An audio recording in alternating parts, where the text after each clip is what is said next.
kung dati ay nakamotor, ngayon nakabike na lang. Kung break away sa motor, break away tayo dito sa likuran. So first day of bike ngayon. So Kuya Bong, anong masasabi mo ngayon? Ay maganda ngayon na mag-bike ngayon kasi puro walang ensayo. So paano mo pakalasing Chalpe ngayon? Ay yun lang kasi hindi natin alam yung lakas ni Alpe, biktirano yun. So ito yung ating pagbabalik ngayon dahil bihira lang tayo talaga magbabike dahil lagi tayo naka motor breakaway tayo. So nandito si Alpe. So pakalasin natin. Delikado dahil kasama natin ang mga malalakas ngayon. Kakayanin kaya natin yung kanilang maintain. Syempre, yung speed lang talaga natin ang susundin. Syempre, biyahe tayong Tagaytay ngayon at sana makakasabay tayo. Talagang bihira lang talaga tayo nagbabike. Kung baka nagbabike tayo, yung sariling speed natin. Dahil syempre, kapag sumabay tayo, lalo na dyan kay Romeo Camingaw, alam nyo na. Napakahirap talaga dahil syempre sanay tayo na nakamotor lagi dahil nga syempre mahirap naman talaga kapag pagsasabayin rin naman yung pagbumotor at pagbabike. Kahit may napansin tayo rito, pwede kayo ito pang expressway dahil malaki yung gulong, naka-patch bike. Dito na tayo sa may daang nga rin yan. Mga dito pawisan na tayo rito dahil sinusubukan talaga natin na kuhanan sila. Pero mahirap din naman talaga na mag-video ka na nakabike tapos wala ka pang ensayo. Pero may sikreto daw dito Sir AJ, sabi niya. Dito daw siya nagja-jogging, medyo malayo-layo yung jogging duathlon pala yung kanyang sinalihan din. Ito, umaangat-angat na. Hindi ko muna talaga tinatabihan dito si Sir AJ dahil alam nyo na.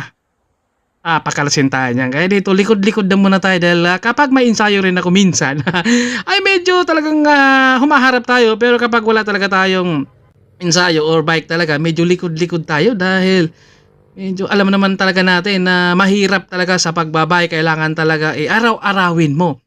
Dahil para masanay rin yung katiwaan. Nandito si Idol, mga rides sa Idol. Dito nakita kami dito.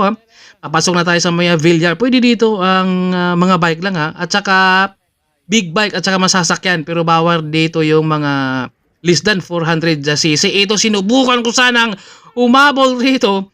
Sir Austin, yun nga lang napakahirap talaga. Paano ko kaya makakahabol dyan, no? Binanatan ako dito.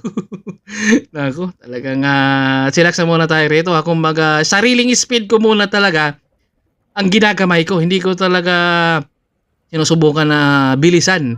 Andito si Kuya Bong, yan yung ating classmate. Sabay ka sa billiard. Hindi natin mahabol. Si Sir Austin, sinubukan ko sana. Pero alam ko na kakalas talaga to. Napasigaw dito si Alpe dahil sabi niya, nakalikit ka pala.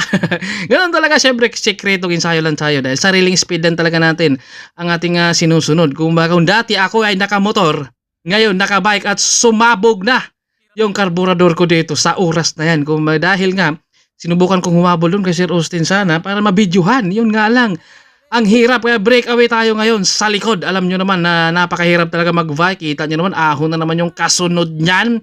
Naiwanan na naman tayo at buti na lang huminto sila dito. Nakapahinga tayo. Thank you rin.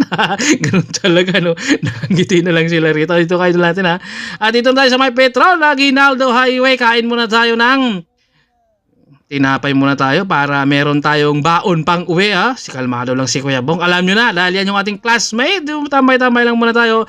At syempre, pagkatapos naman yung ating merienda, balik na naman tayo. Kaya bakbakan na naman to. Pero alam nyo naman na talaga na breakaway tayo lagi sa likuran. Kung sa motor, sa harap tayo mag-breakaway dito sa bike. Alam nyo na, dito ako sa likod mag-breakaway. Kaya maraming salamat din dahil nakapag-bike tayo at napakainit yung ating panahon. Napakaganda rin ang ating araw.